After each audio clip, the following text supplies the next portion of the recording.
Oke, halo, selamat malam. Di malam Jumat ini kembali lagi di channel Popang Tasik. Suasana malam ini hujan, teman-teman. Saya ini tag di jam berapa sekarang, Adi? Jam 11. Udah mau jam 12 ya. Oke.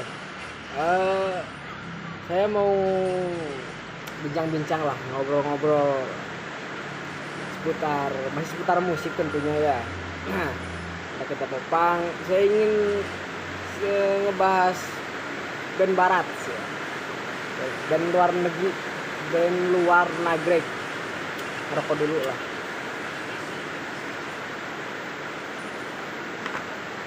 Coba tebak, apakah kalian masih ingat band yang dulu jadi soundtrack masa remaja kita? Yes, Paramore.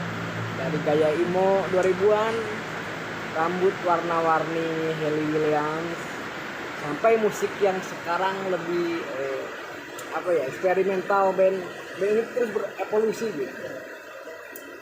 Dan hari ini kita bakal bahas semuanya. Oke, tetet. Oke. Paramore dibentuk tahun 2004 di Franklin ya. Saat itu Hayley Williams masih remaja, masih muda. tapi udah punya suara yang powerful banget. Dia ngembangin sama teman-temannya ya kan, bertemu dengan Jeremy Davis, dengan Jack Farrow, dan siapa lagi tuh, Josh Farrow. Dari situ mereka mulai ngebangun nama mereka lah lewat album pertama yang judulnya itu All We Know Is Falling, ya. Falling atau Falling ya. Ya meskipun belum meledak waktu saat itu, tapi album ini udah nunjukin identitas musik mereka gitu, emosional, penuh energi, dan tentu saja relatable banget buat remaja yang galau-galau waktu gaya-gaya emo ya kan, rambut yang ke samping tuh, yang gondrong ke pinggir ya kan, yang itu. Oke. Dan akhirnya boom di tahun 2007 lah ya, mereka tuh ngerilis Riot. Langsung meledak juga ya kan, seperti lagu Mystery Business dan Crash itu yang jadi anthemnya tuh, anthem generasi MySpace gitu ya kan. Dan gak lama juga Decode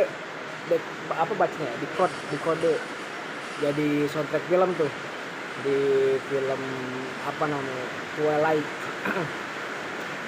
Dan band ini makin dikenal gitu kan.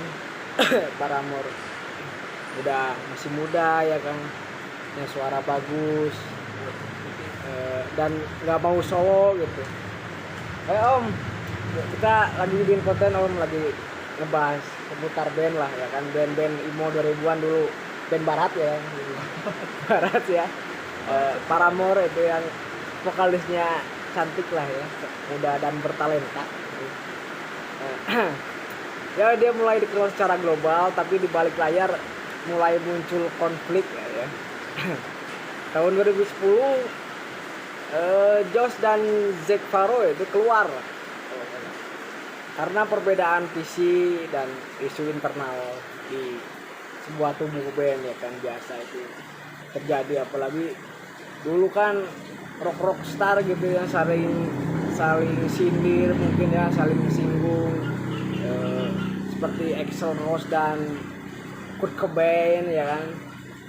Dan itu pasti terjadi ya dalam sebuah Kurt Cobain ya, sebuah band gitu. Tapi dari perselisihan tersebut atau dari isu-isu yang beredar Paramore nggak terus bubar ya kan, nggak langsung bubar.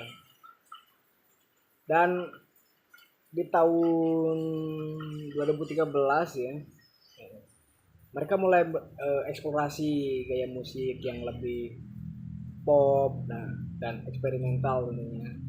Lagu seperti apa tuh, Ain't It Fine, bahkan menang Grammy itu si Paramore itu. Keren, emang hebat tuh si Halle Williams, naksir saya juga. Anda.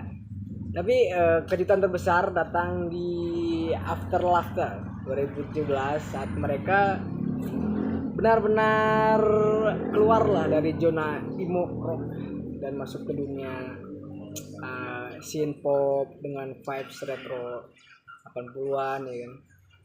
Lagu seperti Hard Times, Rose Color Boy yang punya lirik dark gitu ya, tapi musiknya update banget ya kan tentunya. Tapi nggak sampai di situ aja, Paramore masih berlanjut dengan ya mungkin dengan apa ya, seluk beluk dengan perjalanan yang lika-likunya atau pribadi dari Halle Williams itu sendiri. Kapan-kapan lah nanti pengen juga saya bahas si Halle Williams itu, seru. Di tahun 2023 mereka kembali dengan album This Is Why yang menunjukkan itu lebih dewasa lah ya, lebih politis, tapi tetap dibungkus dengan khasnya Paramore ya.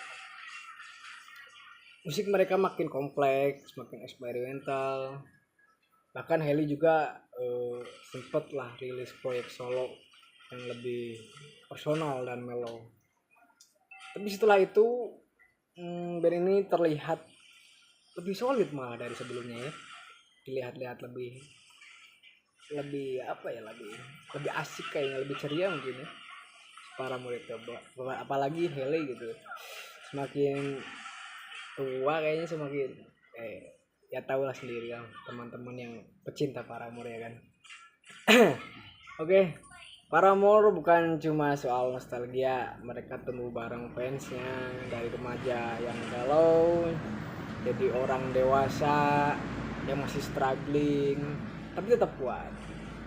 Musik mereka juga terus berkembang tapi emosinya tetap nyambung gitu kan. Dan itu yang bikin mereka masih relevan sampai sekarang tentunya. Oke, dari Mystery Business sampai This Is Why, Paramore udah lewatin banyak fase ya. Gimana menurut kalian, era mana yang paling kalian suka lah? Coba kita ramaikan ya nanti di kolom komentar ini di Popang Basic ini ya kan. Para penggemar Paramore, para penggemar emo tahun 2000-an tentunya. Saya juga mengalami ya, sama lah, saya juga 2000-an tuh saya udah mulai mengenal musik emo dulu ya kan.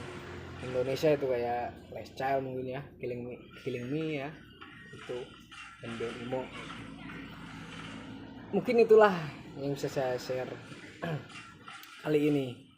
Kalau kalian suka, kalian demen dengan pembahasan mengenai sejarah band emo popang tentunya, karena nih popang Tasik ya kan. Oke, di channel ini pasti tentunya nggak jauh-jauh dari musik, nggak jauh dari sejarah. Oke, kita ramaikan. Jangan lupa like, share, tentunya komen juga mengenai apa yang saya bahas kali ini. Oke, thank you, see you next song.